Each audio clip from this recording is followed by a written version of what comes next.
వాస్తవంగా ఒకప్పుడు 12వ స్థానంలో ఉన్న మన ఆర్థిక వ్యవస్థ ఇప్పుడు 5వ స్థానం నుంచి 4వ స్థానానికి వచ్చింది, 3వ స్థానానికి రాబోతోంది.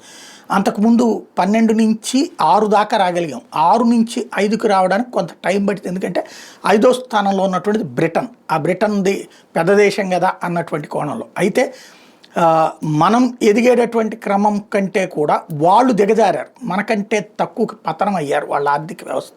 వాళ్ళు తీసుకున్నటువంటి పిచ్చి నిర్ణయాలు, అటు ఋషి సౌనక్ టైంలో దాన్ని కంట్రోల్ చేసే ప్రయత్నం చేసినా అప్పటికే దెబ్బతినేసింది. అంతకుముందు ఉన్నటువంటి 45 రోజుల ప్రధానమంత్రి కానీ, అంతకుముందు బోరిస్ జాన్సన్ కానీ వీళ్ళంతా తలతెక్క నిర్ణయాలు తీసుకుని ఈ చొరబాటుదారుల్ని, శరణార్థుల్ని కాపాడుకుంటూ వచ్చి మొత్తం నాశనం చేసుకున్నారు. దాని ఇంపాక్ట్ కనిపించింది. ఇప్పుడు వచ్చేటికి బ్రిటన్ ఆర్థిక వ్యవస్థ చివరికి ఆ మధ్యం చూస్తే కరెంటు లేకన నానా తిప్పలు పడ్డటువంటి స్టేజ్ నుంచి ఇప్పుడు మంచినీళ్ళకు కూడా నానా తిప్పలు పడుతున్నటువంటి పరిస్థితి. క్రమంగా ఆ దేశానికి సంబంధించినటువంటి వనరులన్నీ కూడా విదేశీ శక్తుల చేతిలో కంటే వాళ్ళ దేశంలోని కార్పొరేట్ శక్తుల చేతుల్లోకి చేరిపోయి సామాన్యుడు నలిగిపోతున్నటువంటి దశలో తీవ్రమైన ఆర్థిక సంక్షోభం అయితే పెరిగి పెద్దదవుతోంది.